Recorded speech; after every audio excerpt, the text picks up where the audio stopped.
What is up, guys? Del Boy here.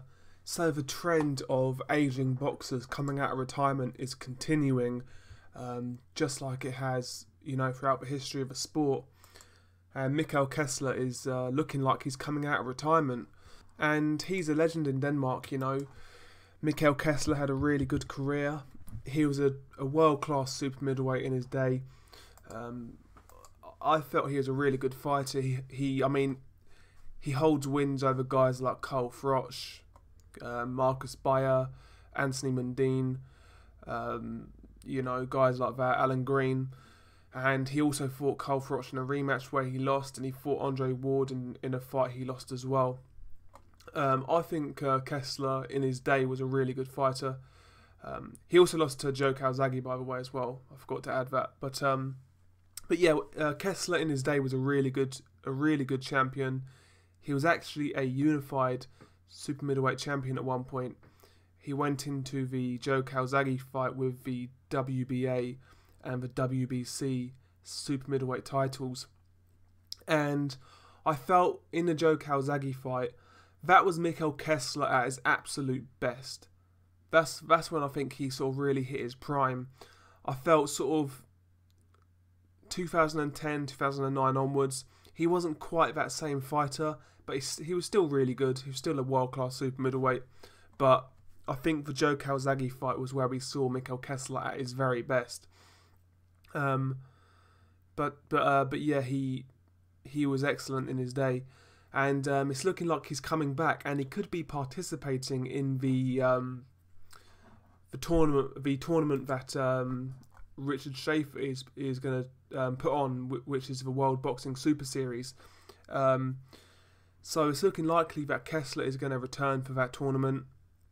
They're talking about a tune-up first and then going straight into the tournament. So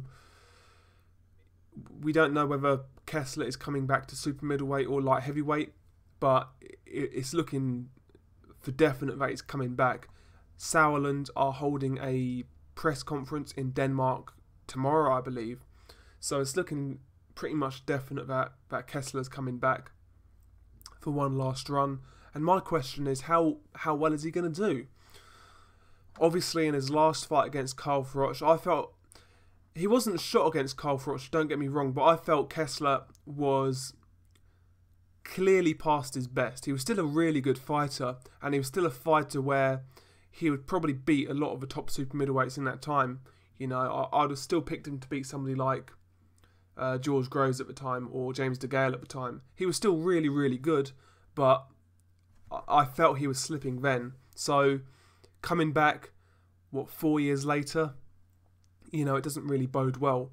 And Kessler in his prime was injury prone as well. So you've got to ask yourself a question. I mean, is this comeback going to end in any real success? You'd think not.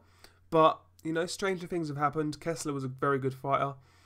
And for what it's worth, if Kessler was around today in his prime, he would really clean up at super middleweight. I think he would beat James DeGale. He would beat Badu Jack, and he would beat those guys, man. In my opinion, I think Kessler was a really good fighter, and he only lost to world-class guys like Andre Ward, Joe Calzaghe, and Carl Froch, and yeah, he was a really good fighter to watch, and one of those guys where, boxing fans are fickle, boxing fans are poisonous, but you never really heard anybody say they had sort of any ill feeling towards Mikkel Kessler. He's one of those fighters, but I'd rather see him stay retired, but he's coming back. So what do you guys think? Peace.